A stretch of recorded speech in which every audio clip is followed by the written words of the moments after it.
இன்றைக்கி நம்ம வந்து ஒரு பிரேக்ஃபாஸ்ட் தாங்க பார்க்க போகிறோம். அதாவது தட்டை இட்லி தான். இந்த வீடியோவில் வந்து தட்டை இட்லி எப்படி செய்யுதுன்னு நம்ம பார்க்கலாமா? அதுக்கு முன்னாடி என் சேனல் சப்ஸ்கிரைப் பண்ணிவிட்டு பெல் பட்டன் தட்டிடுங்க. வாங்க வீடியோக்குள்ளே போகலாம். Hi friends, welcome to Nirmala's kitchen.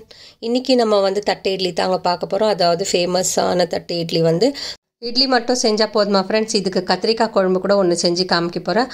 அதுக்கு முதல்ல நீங்கள் வந்து கடைசி வரைக்கும் வீடியோ ஸ்கிப் பண்ணாமல் பாருங்கள். நம்ம பெங்களூரில் சில ஹோட்டலுங்களையும் கிடைக்கும் ஃப்ரெண்ட்ஸ். அதுக்கு முன்னாடி நம்ம வந்து ஒரு பாத்திரம் எடுத்துக்கலாம். ஒரு பாத்திரத்தில் 2 டம்ளர் தோசை அரிசி தான் எடுத்துருக்கேன். நான் இன்றைக்கி இந்த டம்ளரில் தான் நான் எப்போவுமே தோசை இட்லிக்கெல்லாம் அலுவ பண்ணுவேன். இப்போ வந்து நான் 2 டம்ளர் அரிசி எடுத்துருக்கேன். அது வந்து பாத்திரத்தில் சேர்த்துக்கலாம். அப்புறம் 1/2 டம்ளர் உளுத்தம் பருப்பு எடுத்துருக்கேன். நான் வந்து குண்டு உளுத்த பருப்பு தான் எடுத்துருக்கேன் இன்றைக்கி. 1/2 டம்ளர் ஜவ்வரிசி எடுத்திருக்கேன் நான். அதுக்கப்புறம் 1/2 டம்ளர் வந்து அவல் எடுத்திருக்கேன். நான் வந்து கெட்டி அவல் தான் எடுத்திருக்கேன். அதுக்கப்புறம் கொஞ்சமாக வெந்தயம் எடுத்திருக்கேன். வெந்தயம் வந்து ஆப்ஷனல், உங்களுக்கு வேணும்னா நீங்கள் சேர்த்துக்கலாம், இல்லைனா ஸ்கிப் பண்ணிடலாம் ஃப்ரெண்ட்ஸ். நம்ம வந்து தண்ணி சேர்த்துட்டு நல்லா கழுவி எடுத்துன்னு வந்துடலாம் ஃப்ரெண்ட்ஸ். இது வந்து நல்லா கழுவிட்டு தண்ணி வந்து ஒயிட் கலரில் ஆகிற வரைக்கும் நம்ம கழுவணும். ஒரு 3-4 முறை கழுவுனாக்கா தண்ணி வந்து க்ளீன் ஆகிடும். நான் வந்து இன்றைக்கி தோசை அரிசியில் தான் செய்கிறேன் ஃப்ரெண்ட்ஸ். நான் வந்து இட்லி அரிசி எதுவும் சேர்க்கல. பாருங்கள், இப்போ வந்து நல்லா கழுவி எடுத்துன்னு வந்துட்டேன் நான். கழுவி எடுத்துன்னு வந்துட்டு இது வந்து ஒரு 6 மணி நேரம் நல்லா ஊறணும். இப்போ வந்து மூடி போட்டு வச்சிடலாம். நம்ம மூடி போட்டு வச்சுட்டு 6 மணி நேரம் ஊறின பிறகு நம்ம பார்க்கலாம் எப்படி இருக்குன்னு. 6 மணி நேரம் ஆயிடுச்சு. இப்போ பாருங்கள், நல்லா ஊறிடுச்சு அரிசி. ஊறின பிறகு நல்லா டபுளாக தெரிது. பார்த்தீங்களா எவ்வளோ ஒயிட்டாக இருக்குன்னு? நான் வந்து இன்றைக்கி இது தோசை அரிசியில் தான் ஃப்ரெண்ட்ஸ் செய்ய போகிறேன். இப்போ வந்து நம்ம வந்து இப்போ அரிசி எடுத்துன்னு வந்துடலாம் ஃப்ரெண்ட்ஸ். பாருங்கள், இப்போ நான் அரிசி எடுத்துன்னு வந்துட்டேன். நான் ரொம்ப கெட்டியாக அரைச்சிட்டு இருக்கேன். இப்போ இதுக்கு வந்து நம்ம தண்ணியை ஆட் பண்ண போகிறோம். தண்ணியை ஆட் பண்ணிவிட்டு எவ்வளோ தண்ணி வேணுமோ நம்மளுக்கு அவ்வளோ ஆட் பண்ணிக்கலாம். இப்போ வந்து நான் ஒரு 1/2 டீஸ்பூன் அளவுக்கு நான் உப்பு சேர்த்துக்கிறேன். அதுக்கப்புறம் 1/4 டீஸ்பூன் அளவுக்கு நான் சோடா மாவு சேர்த்துக்கிறேன். கொஞ்சம் கொஞ்சமாக தான் சேர்க்குறேன் நான். அதுக்கப்புறம் நம்ம தண்ணி ஊற்றிட்டு நல்லா மிக்ஸ் பண்ணி கொடுக்கலாம்.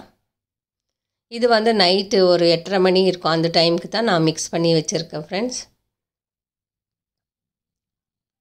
பாருங்கள், மாவு வந்து எவ்வளோ ஒயிட்டாக இருக்குது. ஏன்னா ஜவ்வரிசி எல்லாம் சேர்த்துருக்கோம் நம்ம. இட்லியே அவ்வளோ நல்லா வரும் இதில்.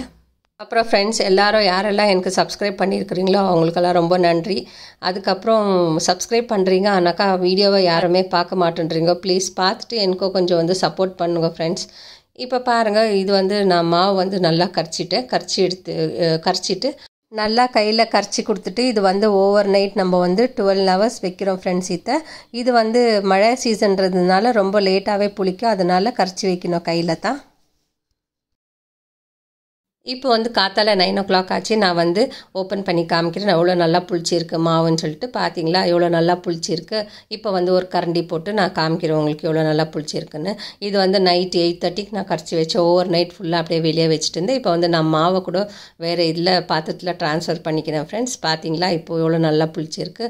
இப்போ வந்து இதை வந்து நல்லா இன்னொரு முறை நம்ம நல்லா கலந்து கொடுக்க போகிறோம். நல்லா கலந்து கொடுத்துட்டு அதுக்கப்புறம் இந்த மாவு ரெடி ஆகிடும். நம்ம வந்து இட்லி ஊற்றலாம். நான் வந்து இப்போ தட்டை இட்லி ஸ்டாண்ட் வச்சுருக்கேன். அந்த தட்டை இட்லி ஸ்டாண்டில் தான் நம்ம வந்து இட்லி எல்லாம் ஊற்ற போகிறோம். இப்போ வந்து முதல்ல நம்ம வந்து எண்ணெய் தேய்ச்சிக்கலாம். எல்லா தட்டுக்கும் எண்ணெய் தேய்ச்சி வச்சுக்கலாம். எண்ணெய் தேய்ச்சி வச்சுட்டு இதில் வந்து நம்ம 2 கரண்டி மாவு ஊற்ற போகிறோம். அது வந்து உங்களுக்கு எவ்வளோ திக்னஸ் வேணுமோ அவ்வளோ திக்னஸ் நீங்கள் வந்து மாவு சேர்த்துக்கலாம். இதில் நான் வந்து இன்றைக்கி 2 கரண்டி இது மாவு ஊற்ற போகிறேன். எல்லா தட்டுலேயும் 2 கரண்டி ஊற்றினா எனக்கு அந்த திக்னஸ் போதுன்றதுனால நான் வந்து 2 கரண்டி ஊற்ற போகிறேன் எல்லா தட்டுலேயும். பாருங்கள், இப்போ வந்து நான் எண்ணெய் தேய்ச்சி வைக்கிறேன். எல்லாத்துலேயும் எண்ணெய் தேய்ச்சி வச்சுட்டு அதுக்கப்புறம் நம்ம 2 கரண்டி மாவு வந்து இதில் ஊற்றி வைக்க போகிறோம். இப்போ வந்து நம்ம எல்லா தட்டுலேயும் 2 கரண்டி மாவு ஊற்றி வச்சிடலாம். இதை ஊற்றிட்டு ஒரு 10 நிமிஷம் அப்படி நம்ம வந்து ஸ்டீமில் வச்சு எடுக்கலாம். நம்ம இட்லி எப்படி வேக வைக்கிறோமோ அந்த மாதிரி வேக வைக்கலாம் ஃப்ரெண்ட்ஸ். ஊற்றிட்டு நல்லா டேப் பண்ணிவிடுங்க. ஒரு முறை டேப் பண்ணிட்டாக்கா நம்மளுக்கு வந்து ஒரு முறை கீழே தட்டி கொடுத்துட்டா அது ஃபுல்லாக ஈவனாக ஆகிடும். இப்போ வந்து நம்ம பாருங்கள், தட்டில் இட்லி மாவு ஊற்றி வச்சுருக்கேன் நான். ஊற்றி வச்சுட்டு அதுக்கப்புறம் அந்த ஸ்டாண்ட் எடுத்து அதில் சேர்த்துடலாம் நம்ம. பார்த்தீங்களா இப்போ நான் வந்து ஸ்டாண்டில் சேர்த்துட்டேன் நான். என்கிட்ட 3 தட்டு இருக்கிறதுனால நான் வந்து 3 தட்டில் ஊற்றி வச்சுருக்கேன். உங்கள் வீட்டில் அதுக்குன்னா பெருசாக இருந்துச்சுன்னாக்கா அதுலேயும் நீங்கள் ஊற்றி வைங்க ஃப்ரெண்ட்ஸ். இந்த இட்லி வந்து ரொம்ப நல்லாயிருக்கும். நீங்கள் இப்போ வந்து நான் குக்கரில் தண்ணி வச்சுருக்கேன். அந்த தண்ணி வந்து கொச்சிடுச்சு. இப்போ வந்து நம்ம வந்து அந்த தண்ணி உள்ள இட்லி பாத்திரத்தை எடுத்து வச்சிடலாம். வச்சுட்டு ஒரு 10 நிமிஷம் அப்படி நல்லா ஸ்டீம் ஆகட்டும். ஸ்டீம் ஆன பிறகு பாருங்கள், அந்த ஸ்டீம் ஆகிடுச்சு. நான் எடுத்து காமிக்கிறேன். பார்த்தீங்களா எவ்வளோ நல்லா வெந்து வந்திருக்குன்னு. இப்போ வந்து 3 தட்டில் இருக்கிற இட்லியும் ரெடி ஆகிடுச்சு. நம்மளுக்கு வந்து தட்டை இட்லி ரெடி ஆகிடுச்சு. இதுக்கு தொட்டுக்கிறதுக்கு வந்து நான் கத்திரிக்காய் வச்சு கடைஞ்சிருக்க ஒரு குழம்பு, அந்த குழம்பு எப்படி செய்யுதுன்னு நான் இந்த வீடியோவில் சொல்லி கொடுக்குறேன் ஃப்ரெண்ட்ஸ். இப்போ பாருங்கள் இட்லி வந்து எவ்வளோ நல்லா சாஃப்டாக வந்திருக்குன்னு. பார்த்தீங்களா எவ்வளோ சாஃப்டாக வந்திருக்கு. நான் வந்து காமிக்கிறேன் பாருங்கள் உங்களுக்கு. இது வந்து ஹோட்டலில் கூட இதே மாதிரி தான் நல்லா சாஃப்டாக வருது.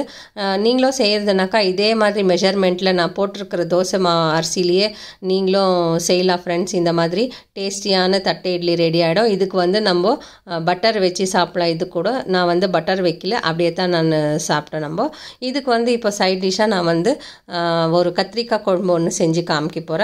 இதுக்கு வந்து நான் தொட்டுக்கிறதுக்கு கூட சட்னியும், இட்லிக்கு தொட்டுக்கிறதுக்கு வந்து தேங்காய் சட்னியும், அதுக்கப்புறம் நான் கத்திரிக்காய் குழம்பு செஞ்சேன் இல்லைங்களா, அந்த குழம்பு தான் ரெண்டோ காம்பினேஷன் ரொம்ப சூப்பராக இருந்துச்சு ஃப்ரெண்ட்ஸ்.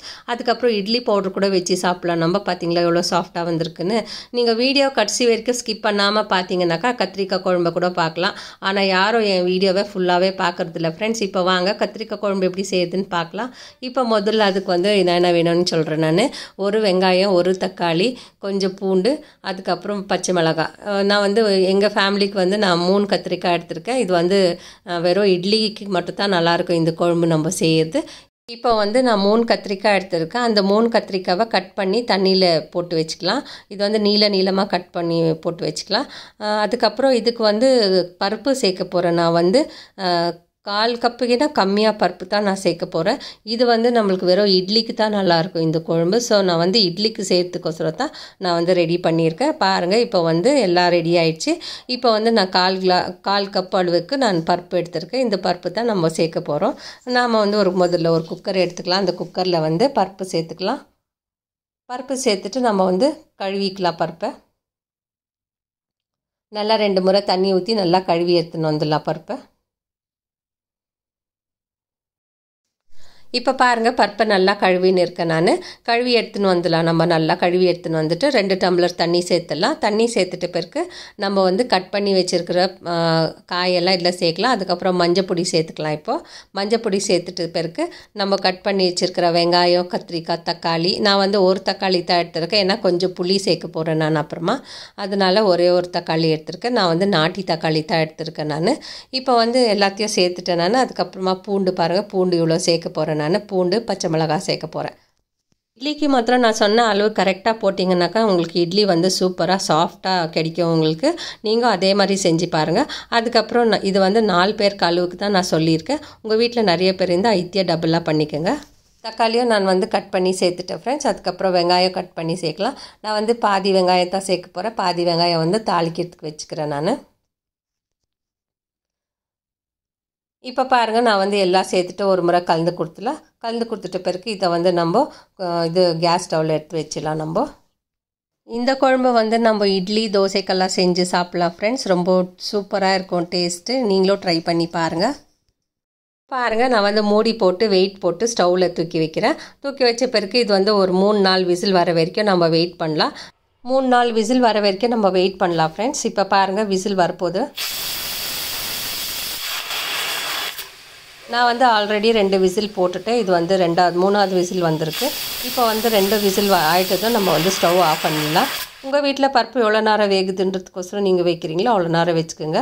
இப்போ பாருங்கள் நான் வந்து ஸ்டீம் அடங்கிச்சு. இப்போ வந்து எடுத்து காமிக்கிறேன். பார்த்தீங்களா எவ்வளோ நல்லா வெந்திருக்குன்னு எல்லாம் சேர்ந்து. இங்கே பாருங்கள் பருப்பு காயெல்லாம் நல்லா வெந்துட்டு இருக்குது. இப்போ தண்ணியும் நிறைய இருக்குது. இப்போ வந்து நான் ஒரு கிண்ணம் எடுத்துக்கிறேன். கிண்ணத்தில் வந்து நம்ம பருப்பு தண்ணியை வந்து எடுத்து வச்சுக்கலாம். நம்ம எடுத்து வச்சுட்டு இது கொஞ்சம் புளியை ஆட் பண்ணிடலாம். நான் வந்து 1 ஸ்பூன் புளியை ஆட் பண்ணுறேன். நான் வந்து புளியை ஆட் பண்ணிவிட்டு இப்போ வந்து உப்பு ஆட் பண்ண போகிறேன். கொஞ்சமாக உப்பு ஆட் பண்ணிக்கலாம். உப்பு ஆட் பண்ணிவிட்டு ஒரு மற்ற எடுத்து நல்லா கடைஞ்சிடலாம் ஃப்ரெண்ட்ஸ். இதை பருப்பு பார்த்திங்களா எவ்வளோ நல்லா காய் பருப்பெல்லாம் நல்லா வெந்துட்டு இருக்குது.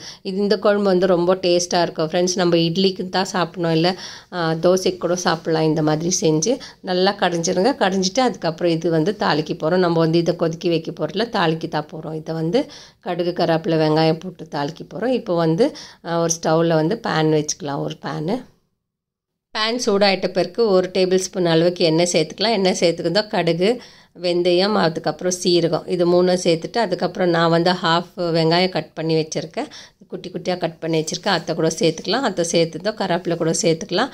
இது 3 நல்லா ஃப்ரை பண்ணிவிட்டு நம்ம செஞ்சு வச்சுருக்கிற குழம்புல சேர்த்துடலாம் ஃப்ரெண்ட்ஸ். பாருங்கள், இப்போ வந்து நான் நல்லா ஃப்ரை பண்ணி கொடுக்குறேன். இப்போ வந்து ஆல்மோஸ்ட் ஆயிடுச்சு. இதில் வந்து சேர்த்துடலாம். நம்ம சேர்த்துட்ட பிறகு பார்த்திங்களா எவ்வளோ நல்லா இருக்குது குழம்புன்னு சொல்லிட்டு. இப்போ நம்ம வந்து செஞ்சு வச்சுருக்கிற இட்லி வந்து வேறு தட்டில் ட்ரான்ஸ்ஃபர் பண்ணிவிட்டு இந்த குழம்பை ஊற்றி நம்ம சாப்பிட்டு போகிறோம் ஃப்ரெண்ட்ஸ். இது மாதிரி நீங்களும் செஞ்சு பாருங்கள் ஃப்ரெண்ட்ஸ். கடைசி வரைக்கும் வீடியோ பாருங்கள் ஃப்ரெண்ட்ஸ், ஸ்கிப் பண்ணாத பாருங்கள் ஃப்ரெண்ட்ஸ். லைக்ஸ் கொடுங்க, அதுக்கப்புறம் ஷேர் பண்ணுங்க. பிடிச்சிருந்தால் லைக் பண்ணுங்க, ஷேர் பண்ணுங்க, சப்ஸ்கிரைப் பண்ணுங்க. தேங்க்யூ, பாய்.